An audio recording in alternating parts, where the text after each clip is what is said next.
Hello students, मानव के पाचन तंत्र के पिछले लेक्चर में हमने मुख गुहा में पाई जाने वाली दो संरचनाओं के बारे में पढ़ा था। फर्स्ट स्ट्रक्चर तालु, जिसे भी दो भागों में बांटा था, एक कठोर तालु और दूसरा था कोमल तालु। सेकंड स्ट्रक्चर पढ़ी थी जीभ। जीभ के बारे में हमने पढ़ा था, यह एक पेशीय संरचना होती है और भोजन के स्वाद का पता लगाने में सहायक होती है। इसके अलावा जीभ के द्वारा हमारी दांत जो है उनकी सफाई के अंदर भी महत्वपूर्ण भूमिका निभाई जाती है। तीसरा, जीभ जो है भोजन को मुख गुहा में स्थिर रखने में सहायक होती है। तो ये कुछ काम है जो जीभ के द्वारा संपन्न किए जाते हैं। आज हमें मुख गुहा में पाए जाने वाली नेक्स्ट संरचना दांत के बारे में पढ़ना है। मुख गुहा के अंदर जो तीसरा भाग पाया जा रहा है, पहला भाग था तालु, दूसरा भाग जीभ और तीसरा भाग जो है दांत, उसकी स्ट्रक्चर के बारे में, उसकी संरचना के बारे में हमें पढ़ना है। तो दांतों के अंदर सबसे पहले दांतों से संबंधित तीन प्रमुख शब्द होते हैं। फर्स्ट वर्ड होता है गर्तदंती, सेकंड है द्विबारदंती और थर्ड शब्द इनसे संबंधित होता है विषमदंती। दांतों से संबंधित तीन पारिभाषिक शब्दों का उपयोग किया जाता है। पहला शब्द गर्तदंती है, सेकंड शब्द द्विबारदंती है और तीसरा शब्द होता है विषमदंती। सबसे फर्स्ट गर्तदंती शब्द का उपयोग दांतों के लिए क्यों किया जाता है, इसका मेन रीजन ये है, जो हमारे दांत हैं मसूड़ों के अंदर पाए जाने वाले गड्ढों में पाए जाते हैं। तो मसूड़े वाला भाग है मुख गुहा में, उसमें गड्ढे पाए जा रहे हैं। उन गर्त के अंदर या गड्ढों में दांत उपस्थित है, इसलिए इन्हें क्या कहा जाता है, गर्तदंती। तो गर्तदंती का सीधा सा रीजन ये है, दांत मसूड़ों में पाए जाने वाले अस्थियों के समान जो गर्त हैं उनके अंदर उपस्थित होते हैं, इसलिए मनुष्य के दांतों को गर्तदंती कहा जाता है। सेकेंडरी दूसरा है द्विबारदंती। मनुष्य के जीवन चक्र में दांत दो बार आते हैं।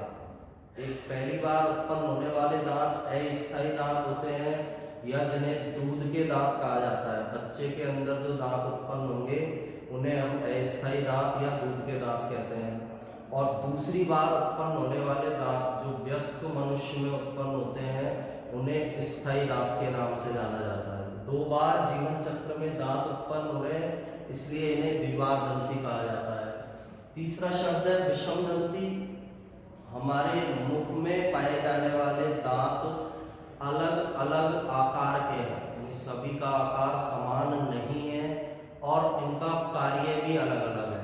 विभिन्न प्रकार के दांत पाए जाते हैं, अभी हम आगे पढ़ेंगे। चार विभिन्न प्रकार के दांत हैं, चार अलग अलग प्रकार के दांत पाए जा रहे हैं, चारों के कार्य अलग अलग हैं, इसलिए दांतों के लिए विषमदंती शब्द का उपयोग करते हैं। सबसे फर्स्ट शब्द गर्तदंती का क्या मीनिंग है, मनुष्य के दांत, मनुष्य के दांत मसूड़ों या हम बोल सकते हैं जबड़ों में उपस्थित गर्त में मिलते हैं, गर्त या गड्ढे में मिलते हैं, इसलिए दांतों को गर्तदंती कहा जाता है। तो फर्स्ट टर्म में गर्तदंती, उसका उपयोग इसलिए किया जा रहा है तो मनुष्य के दांत हैं मसूड़ों में या जबड़ों में जो गड्ढे पाए जा रहे हैं उनके अंदर उपस्थित है, इसलिए इन्हें गर्तदंती कहा जाता है। सेकेंड टर्म है द्विबारदंती। द्विबारदंती का उपयोग क्यों किया है मनुष्य के दांतों के लिए, मनुष्य के जीवन चक्र में, मनुष्य के जीवन चक्र में दांत दो बार उत्पन्न होते हैं। अब जीवन चक्र में दांत दो बार उत्पन्न, तो मनुष्य के जीवन चक्र में दांत दो बार उत्पन्न हो रहे हैं, इसलिए इन्हें क्या कहा जाता है, द्विबारदंती। फर्स्ट टाइम जो दांत उत्पन्न होते हैं, पहली बार उत्पन्न दांत अस्थायी दांत या दूध के दांत कहलाते हैं। बच्चों में जो दांत पाए जा रहे हैं उन्हें अस्थायी दांत या दूध के दांतों के नाम से जाना जाता है और इनकी संख्या 20 होती है। बच्चों के अंदर जो दांत उपस्थित होंगे अस्थायी या दूध के दांत संख्या 20 होगी। दूसरे टाइप के जो दांत है स्थायी दांत। स्थायी दांतों की संख्या वयस्क मनुष्य के अंदर 32 पाई जाती है। तो जीवन चक्र में दांत 2 बार उत्पन्न हो रहे हैं, इसलिए द्विबारदंती शब्द का उपयोग मनुष्य के दांतों के लिए किया जाता है। इसके बाद तीसरी टर्म में दांतों से संबंधित विषमदंती। विषमदंती क्यों बोला गया है? मनुष्य में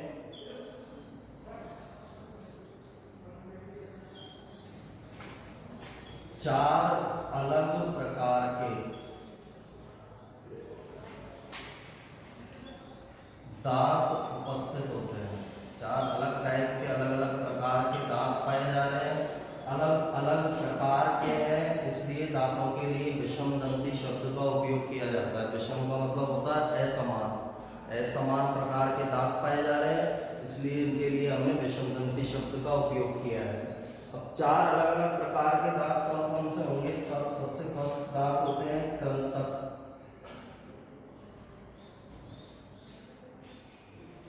जिन्हें इंसीजर कहा जाता है। दूसरे दांत होते हैं रदनक, जिन्हें कैनाइन कहते हैं। तीसरे टाइप के दांत होंगे अग्रचवर्णक, जिन्हें प्रीमोलर कहते हैं। और चौथे टाइप के दांत होते हैं चवर्णक,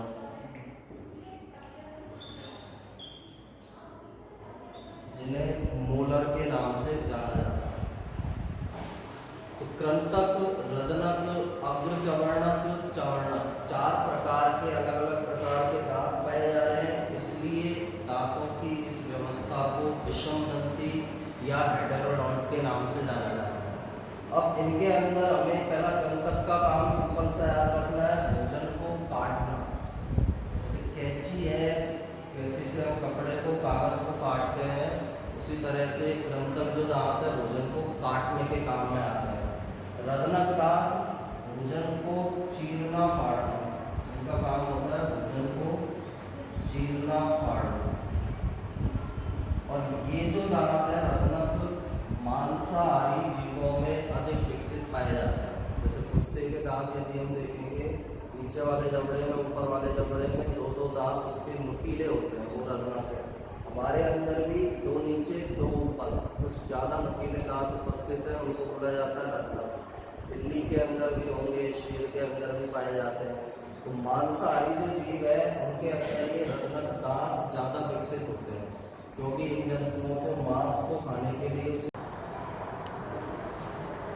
तो 4 अलग अलग प्रकार के दांत उपस्थित हैं, इसलिए इन्हें विषमदंती के नाम से जाना जाता है। अब हम आगे एक दंत सूत्र लिखेंगे, उसके अंदर हमें इनके फर्स्ट शब्दों को याद रखना है। जैसे कृंतक को हम आई से उसके अंदर दिखाएंगे, रदनक को सी से दिखाएंगे दंत सूत्र में, अग्रचवर्णक को पी और एम, पी एम से वहाँ पर रिप्रेजेंट करेंगे, और चवर्णक को एम से दिखाएंगे। तो इन शब्दों का मतलब याद रखना है। आई जहाँ लिखेंगे वो कृंतक दांत है, सी जहाँ पर लिखेंगे रदनक है, पी एम जहाँ पर लिखेंगे वो अग्रचवर्णक दांत है, और एम जहाँ पर लिखेंगे वो चवर्णक दांत है। तो नेक्स्ट जो है विषमदंती जो दांत हमारे पाए जा रहे हैं, तो मनुष्य के अंदर जो दांत उपस्थित हैं, अलग अलग प्रकार के दांत उपस्थित हैं, उनको एक सूत्र के रूप में दिखाने के लिए हम दंत सूत्र का उपयोग करते हैं। यानी मनुष्य की मुख गुहा में दांतों की किस प्रकार की व्यवस्था पाई जा रही है, किस प्रकार के दांत कितनी संख्या में उपस्थित हैं, उन दांतों की संख्या को दर्शाने के लिए जिस सूत्र का उपयोग किया जाता है उसे दंत सूत्र कहते हैं। कितने दांत हमारी मुख गुहा में हैं उसको दर्शाने के लिए दंत सूत्र का हम उपयोग करते हैं। अब दंत सूत्र में सबसे फर्स्ट पॉइंट ये याद रखना है, दंत सूत्र लिखते समय हम ऊपरी जबड़े के आधे भाग के दांतों की संख्या लिखते हैं और नीचे उसके ऊपर की तरफ जो हम लिखेंगे वहाँ पर ऊपरी जबड़े के आधे भाग में दांतों की संख्या को लिखा जाता है। नीचे जो लिखेंगे निचले जबड़े के आधे भाग में दांतों की संख्या। या हम ये बोल सकते हैं कि दंत सूत्र में ऊपर ऊपरी जबड़े के अर्धांश में दांतों की संख्या को लिखते हैं और नीचे निचले जबड़े के अर्धांश में दांतों की संख्या को लिखते हैं और उन्हें 2 से मल्टीप्लाई या गुणा करते हैं। जैसे वयस्क मनुष्य का यदि हम दंत सूत्र लिखें, मनुष्य के अंदर वयस्क मनुष्य में वयस्क मनुष्य का दंत सूत्र, अब इसमें सबसे पहले हमें चारों तरह के दांतों को लिखना है। सबसे फर्स्ट तो है आई, सी, पी एम और फोर्थ टाइप के कौन से हैं, एम। आई का मतलब है इंसीजर कृंतक, सी का मतलब है कैनाइन रदनक, पी एम का मतलब है प्री मोलर अग्र चवर्णक, एम का मतलब है मोलर चवर्णक। मनुष्य में ऊपरी जबड़े के अर्धांश में इंसीजर दांतों की संख्या है 2, कैनाइन की 1, प्रीमोलर की 2 और मोलर की पाई जाती है 3। ये जो संख्या हमने लिखी है, जो ऊपरी जबड़ा है उसके आधे भाग में पाए जाने वाले दांतों की संख्या है। इसी तरह से निचला जबड़ा जो है उसके अर्धांश में इंसीजर पाए जाते हैं 2, कैनाइन 1, प्रीमोलर 2 और मोलर पाए जाते हैं 3। यानी ऊपरी जबड़े के आधे भाग में, ऊपरी जबड़ा है उसको भी 2 भाग में तोड़ दिया, आधे भाग में 2 इंसीजर है, 1 कैनाइन है, 2 प्रीमोलर है, 1 मोलर है।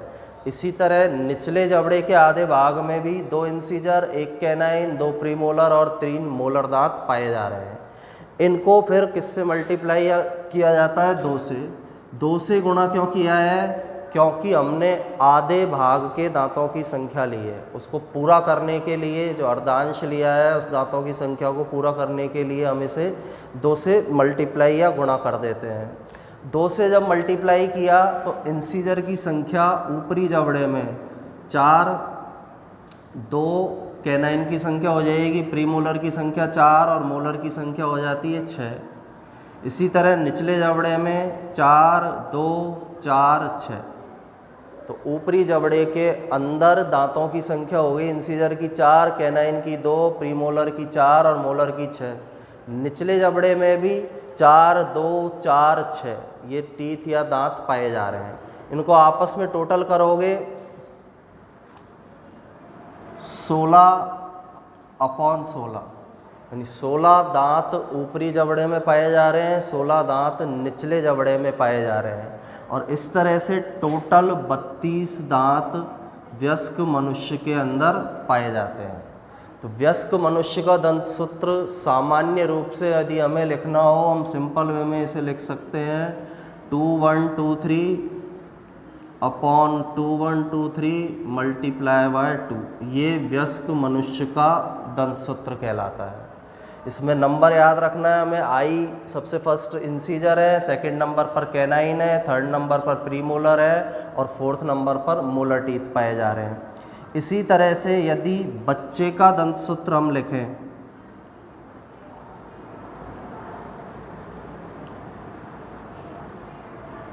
तो बच्चे के दंत सूत्र में भी दांत वही आएंगे क्रम आई, सी, पी, एम और एम, इंसीजर, कैनाइन, प्रीमोलर और मोलर। अब बच्चे में हमें याद रखना है, पहला बच्चे के अंदर प्री मोलर टीथ नहीं पाए जाते हैं। बच्चों में अग्र चवर्णक दांत अनुपस्थित होते हैं। दूसरा, बच्चे के अंदर 1 मोलर दांत कम पाया जाता है। जैसे यहाँ 3 लिखे हैं ना हमने, तो बच्चों में इसकी संख्या कितनी हो जाएगी, 2 ऊपर और 2 नीचे, अर्धांश में 1 मोलर दांत कम पाया जाएगा। तो बच्चे का दंत सूत्र जब हम लिखेंगे 2102, ये इंसीजर है, इंसीजर, कैनाइन, प्रीमोलर और ये वाला है मोलर। इसी तरह से नीचे वाले जबड़े में बच्चे में 2102 मल्टीप्लाई बाय किससे कर देंगे, 2 से। 2 से मल्टीप्लाई करने का कारण बताया है आधे भाग के दांत लिख रहे हैं, इसलिए पूरा करने के लिए 2 से क्या करते हैं हम, गुणा करेंगे। ये ऊपरी जबड़े के अर्धांश के दांतों की संख्या है, निचले जबड़े के अर्धांश के दांतों की संख्या है। इनको जब 2 से मल्टीप्लाई कर दोगे, ऊपरी जबड़े के टोटल दांत आ जाते हैं और निचले जबड़े के। 2 से इसको मल्टीप्लाई किया, यहाँ पर कितना हो जाएगा, 4 2 0 4 अपॉन 4 2 0 4। इनको आपस में टोटल करेंगे, 4 और 2 6 और 4 10 10 अपॉन 10, यानी बच्चे के अंदर जो दांतों की संख्या होगी वो कितनी पाई जाती है, 20 पाई जाएगी। तो ये दोनों के दंत सूत्र है। दोनों के अंदर मेन पहले तो वयस्क के अंदर याद रखना है 2123 अपॉन 2123 मल्टीप्लाई किससे करेंगे, 2 से। ICPM, M का मतलब याद रखना है इंसीजर, कैनाइन, प्रीमोलर और मोलर। बच्चे में जो मेन चीज़ हमें ध्यान रखना है, बच्चे में प्रीमोलर दांत नहीं पाए जाते हैं, अग्र चवर्णक दांत नहीं पाए जाएंगे। और जो मोलर दांत है, मोलर टीथ है, वो भी संख्या में 1 क्या पाया जाता है, वयस्क की तुलना में कम मिलेगा। जब डेंटल फार्मूला लिखेंगे, 10 ऊपर वाले जबड़े में बच्चे में रहेंगे, 10 निचले वाले जबड़े में रहेंगे और टोटल संख्या बच्चे के अंदर 20 आती है। तो ये वयस्क मनुष्य का और दूसरा बच्चे का दंत सूत्र कहलाता है। बच्चे का भी नॉर्मल रूप से हमको लिखना हो 2102 अपॉन 2102 मल्टीप्लाई बाय 2, ये बच्चे का दंत सूत्र हो जाता है। तो यहाँ पर 3 तरह की जो स्ट्रक्चर है उनके बारे में हमने पढ़ा था, एक गर्तदंती, दूसरा द्विवारदंती और तीसरा विषमदंती। 3 तरह के शब्दों का उपयोग दांतों से संबंधित जो शब्द है उनके बारे में हमने पढ़ा है। अब नेक्स्ट हमें दांत की संरचना के बारे में पढ़ना है कि जो मनुष्य होती है।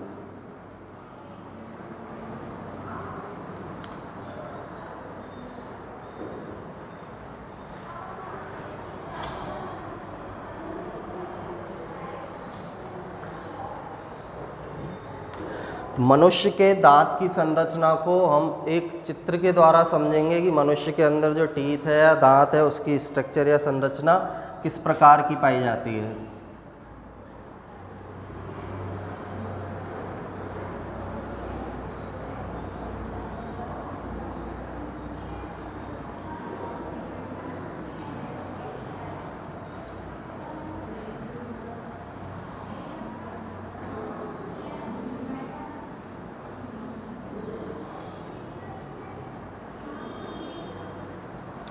तो दांतों की संरचना में सबसे पहले दांत को हम प्रमुख रूप से 3 भागों में विभाजित करते हैं। सबसे फर्स्ट पार्ट जो दांत का होता है उसे बोला जाता है शिखर, जो हमें बाहर से दिखाई देता है उस हिस्से को शिखर के नाम से या क्राउन के नाम से जाना जाता है। सेकंड पार्ट होता है दांत का ग्रीवा, जो मसूड़ों के अंदर स्थित होता है। और तीसरा भाग दांत का होता है मूल या जड़, जो हड्डियाँ अस्थि पाई जा रही है, जबड़े जो पाए जा रहे हैं उनके अंदर की तरफ उपस्थित होगा। तो दांत की संरचना को 3 प्रमुख भागों के अंदर बांटा जा सकता है। फर्स्ट भाग शिखर होगा, सेकंड इसका पार्ट ग्रीवा और तीसरा भाग इसका होता है मूल या जड़। अब किस तरह से इनको दिखाते हैं उसको हम इस डायग्राम के थ्रू समझेंगे कि दांतों की स्ट्रक्चर को हम किस तरह से दर्शा सकते हैं।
तो ये दांत की स्ट्रक्चर या संरचना है। इसमें सबसे पहले ये जो ऊपर वाला जो भाग हमें दिखाई दे रहा है, यहाँ से यहाँ तक का हिस्सा,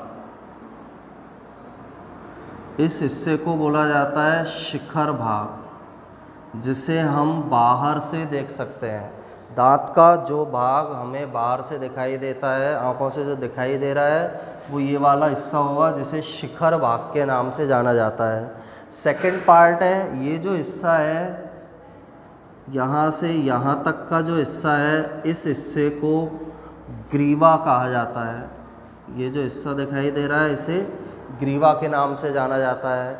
तीसरा भाग यहाँ से लेकर नीचे तक का जो हिस्सा हमें दिखाई दे रहा है, इस हिस्से को मूल कहा जाता है। तो 3 प्रमुख भागों के अंदर दांत की संरचना को बांटा गया है। सबसे फर्स्ट है शिखर, दूसरा भाग है इसका ग्रीवा, और तीसरा भाग इसका होता है मूल या जड़ कहलाता है। अब शिखर भाग की परिभाषा क्या होगी? दांतों का ऐसा हिस्सा या दांतों का ऐसा भाग जो मसूड़ों से ऊपर निकला रहता है, यानी जो मसूड़े हमारे पाए जा रहे हैं उनसे ऊपर की तरफ निकला हुआ जो भाग होगा, उसे दांत का शिखर भाग कहते हैं। सेकंड, ग्रीवा भाग, दांत का ऐसा भाग जो मसूड़े में धंसा होता है, यानी थोड़ा सा अंदर की तरफ मसूड़े के अंदर जो हिस्सा पाया जा रहा है, ये वाला हिस्सा, ये मसूड़े वाली स्ट्रक्चर है हमारी, यहाँ पर जो पाया जा रहा है उसे ग्रीवा के नाम से जाना जाता है। लास्ट भाग मूल या जड़ किसे कहा जाता है? दांत का ऐसा भाग जो जबड़े में उपस्थित अस्थि के गर्त में पाया जाता है, यानी जो गड्ढा है, जबड़े के अंदर भी एक गड्ढा उपस्थित है, उस अस्थि के अंदर जो गर्त है, उस अस्थि के गर्त में जो भाग पाया जा रहा है, उस भाग को मूल या जड़ कहा जाता है। सबसे फर्स्ट शिखर भाग की यदि हम बात करें तो शिखर भाग हमें बाहर से दिखाई देगा। सेकंड, जो सफ़ेद कलर का आवरण इस पर हमें दिखाई देता है, उस सफ़ेद कलर के आवरण को इनेमल कहा जाता है। शिखर भाग में जो सफ़ेद स्ट्रक्चर या सफ़ेद संरचना हमें दिखाई दे रही है, उसे इनेमल के नाम से जाना जाता है। और इनेमल हमारे शरीर का सबसे कठोर पदार्थ होता है, यानी हमारे शरीर में जितनी भी संरचनाएं पाई जा रही हैं, उन संरचनाओं में सबसे कठोर पदार्थ इनेमल होगा। तो सबसे फर्स्ट ये याद रखना है, शिखर वाला जो भाग है उसमें वाइट वाइट जो हमें पूरा दिखाई दे रहा है दांत बाहर से, वो उसका इनेमल होता है। इनेमल के अंदर वाला हिस्सा, ये वाला जो हिस्सा दिखाई दे रहा है, इसे डेंटिन कहा जाता है। यानी दांत में बाहर जो दिखाई दे रहा है इनेमल है, इनेमल के अंदर वाला जो हिस्सा होगा, यानी जिसके चारों तरफ इनेमल उपस्थित है, उस भाग को डेंटिन के नाम से जाना जाता है। और डेंटिन दांत का कोमल भाग होता है। बाहर जो मिल रहा है वो कठोर भाग है इनेमल, डेंटिन जो है वो उसका कोमल भाग होगा। कोमल प्रकार के ऊतकों से ये बना होता है। तो शिखर भाग में मेनली 2 स्ट्रक्चर मिलेगी, एक इनेमल और दूसरा कौन सा भाग पाया जाता है? डेंटिन वाला हिस्सा इसके अंदर उपस्थित होगा। इसके बाद ग्रीवा वाला जो भाग है, ये हिस्सा जो हमें दिखाई दे रहा है, यहाँ से यहाँ तक का हिस्सा जो हमें दिख रहा है, इसे हम बोलते हैं ग्रीवा। ग्रीवा ऐसा हिस्सा है जहाँ पर मसूड़े के अंदर दांत स्थित होगा। तो मसूड़े में जिस स्थान पर दांत लगा हुआ है, जिस स्थान पर जुड़ा हुआ है, उसे हम ग्रीवा के नाम से जानते हैं। लास्ट जो पार्ट है मूल, दांत का अंदर उपस्थित हिस्सा होता है जो हमें दिखाई नहीं देता है। मूल ऐसा हिस्सा है जिसे हम बाहर से नहीं देख सकते। जब दांत उखाड़ते हैं या टूटता है, टूटने पर भी इसका कुछ भाग टूटता है, उखाड़ा जब दांत को जाता है तो उसमें हम मूल को देख सकते हैं। मूल केवल जब दांत को उखाड़ा जाएगा तब उस अवस्था में दिखाई देने वाला भाग होता है।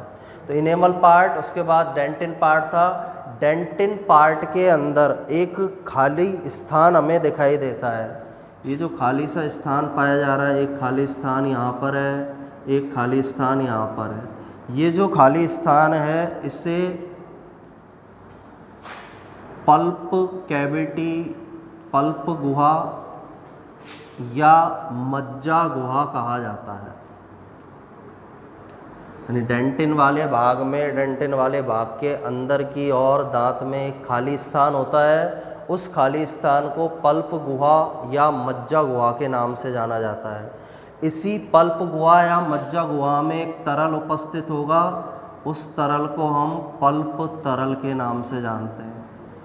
एक लिक्विड या तरल पार्ट इस पल्प गुहा में, ये वाला जो खाली स्थान है, इन खाली स्थानों में एक लिक्विड भरा रहता है, लिक्विड तरल भरा रहेगा, जिसको हम पल्प तरल के नाम से जानते हैं। तो पल्प का सीधा सा याद रखना है, जो डेंटिन वाला भाग है, अंदर एक केंद्रीय गुहा पाई जा रही है, खाली जगह पाई जा रही है, उस खाली जगह को पल्प गुहा या मज्जा गुहा कहेंगे। पल्प गुहा या मज्जा गुहा में जो तरल उपस्थित होगा उसे पल्प तरल के नाम से या मज्जा तरल के नाम से उसे जाना जाता है। नेक्स्ट जो है दांत, ये जो हमें गोलाकार स्ट्रक्चर हमने यहाँ पर बनाई है, इस तरह की गोलाकार संरचनाएं जो हैं, तो ये अस्थि वाले भाग होते हैं। यानी दांत जिस अस्थि में पाया जा रहा है, जिस हड्डी के अंदर जो जबड़े हैं उनमें जो अस्थि है, उस अस्थि के भाग ही हमको दिखाई देते हैं, तो इन्हें हम बोलते हैं अस्थियाँ। और इन अस्थियों के अंदर या इन अस्थि के अंदर एक विशेष प्रकार की कोशिकाएं पाई जाती हैं, ओडेंटोब्लास्ट कोशिकाएं, या सामान्य रूप से हम इनको बोल सकते हैं दंत कोशिकाएं। सामान्य नाम इनका होता है दंत कोशिकाएं। अस्थियों वाले भाग में इसके अलावा यहाँ पर ये जो अंदर वाला पार्ट दिखाई दे रहा है, यहाँ पर भी इस तरह की सेल्स उपस्थित होंगी। इन सेल्स को या इन कोशिकाओं को ओडोंटोब्लास्ट कोशिकाएं या दंत कोशिकाएं कहा जाता है। और इन कोशिकाओं के कारण ही दांतों का आकार बढ़ता है। यानी जैसे बचपन में दांतों का आकार छोटा होगा, जैसे जैसे उम्र बढ़ती है दांतों का आकार बढ़ने लगता है, और दांतों के आकार को बढ़ाने में सहायक कोशिकाएं ओडेंटोब्लास्ट कोशिकाएं या दंत कोशिकाएं होती हैं। और एक निश्चित आयु के बाद ये ओडेंटोब्लास्ट कोशिकाएं निष्क्रिय हो जाती हैं, यानी अपना काम करना बंद कर देती है, इसलिए दांतों का आकार बढ़ना रुक जाता है। यानी एक निश्चित आयु तक दांतों का आकार बढ़ेगा, उसके बाद लगभग 18-19 साल के बाद ये ओडेंटोब्लास्ट कोशिकाएं या दंत कोशिकाएं निष्क्रिय हो जाएंगी। ये कोशिकाएं निष्क्रिय होंगी तो दांतों का आकार बढ़ना रुक जाता है। तो दांतों के आकार को बढ़ाने में ओडेंटोब्लास्ट कोशिकाएं सहायक होती हैं। इसके अलावा मूल वाले भाग के अंदर यहाँ जो ये हिस्सा दिख रहा है दोनों साइड, इस हिस्से को मूल रंध्र कहा जाता है। मूल के अंदर जो छिद्र पाया जा रहा है उसे क्या बोलेंगे? मूल रंध्र। और ये जो इससे तंतुनुमा स्ट्रक्चर दिखाई दे रहे हैं, ये मूल का अंतिम छोर कहलाता है। यानी जड़ जो है उसका लास्ट हिस्सा है, इसलिए इसको किस नाम से जाना जाता है? मूल का अंतिम छोर, मूल का अंतिम भाग इसे बोला जाएगा।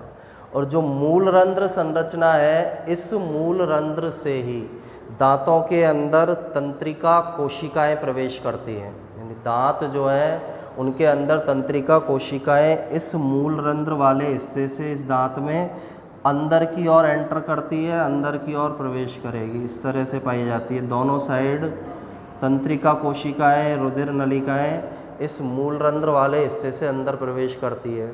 इसके अलावा जो रुधिर नलिकाएं हैं वो भी इस मूल रंध्र वाले क्षेत्र से, मूल रंध्र वाले जो एपरेचर या रंध्र पाया जा रहा है इससे अंदर की ओर प्रवेश करेगी। और रक्त नलिकाओं के द्वारा दांत को पोषण प्रदान करने का काम किया जाता है। ऑक्सीजन की भी इसको ज़रूरत होती है। जब ये वृद्धि करता है, ओडेंटोब्लास्ट कोशिकाएं जब वृद्धि करती है, उनके कारण दांत का आकार बढ़ेगा, तो उस समय पर दांत को जो पोषण की आवश्यकता होती है वो पोषण इस मूल रंध्र में से जाने वाली रक्त नलिकाओं के द्वारा दिया जाता है। और दांतों को तंत्रिका तंत्र से जोड़ने का काम इसी मूल रंध्र में से अंदर जाने वाली तंत्रिकाओं के द्वारा किया जाता है। तो ये दांत की हमारी मेनली एक स्ट्रक्चर है, जो 3 भाग इसके अंदर हमें याद रखने हैं। पहला शिखर है, दूसरा ग्रीवा है और तीसरे भाग को बोला जाता है मूल। 3 पार्टों में बांट दिया। शिखर भाग बाहर से दिखाई देने वाला भाग होता है, हम देखते हैं वो शिखर भाग दिखेगा।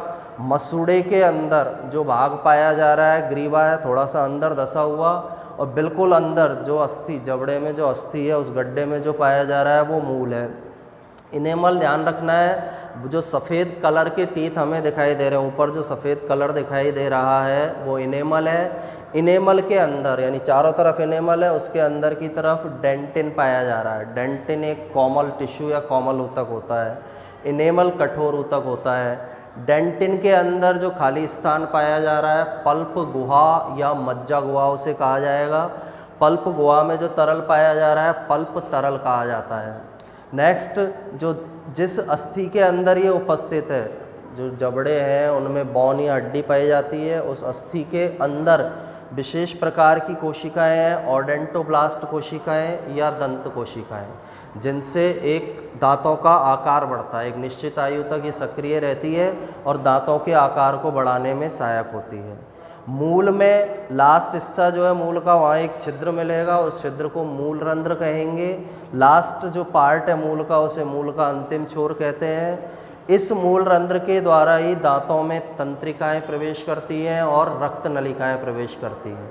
रक्त नलिकाओं से इनमें पोषण को, ऑक्सीजन को पहुंचाया जाता है, और तंत्रिकाओं के द्वारा दांतों का संबंध हमारे मस्तिष्क से रखा जाता है, जिससे दर्द का एहसास हमें हो सके। दांतों में जो दर्द होता है उसका पता हमें क्यों लग पाता है, क्योंकि यहाँ से जो तंत्रिका इसके अंदर गई हुई है और वो तंत्रिका मस्तिष्क से जुड़ी रहती है।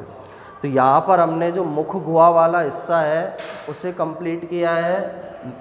फर्स्ट पार्ट यहाँ पर कंप्लीट है, यानी जो आहार नाल में हमने बनाया था मुख और मुख गुहा, वो वाला हिस्सा यहाँ पर कंप्लीट है। नेक्स्ट लेक्चर में हम ग्रसनी, ग्रसिका, आमाशय इनके बारे में अध्ययन करेंगे। Thank you.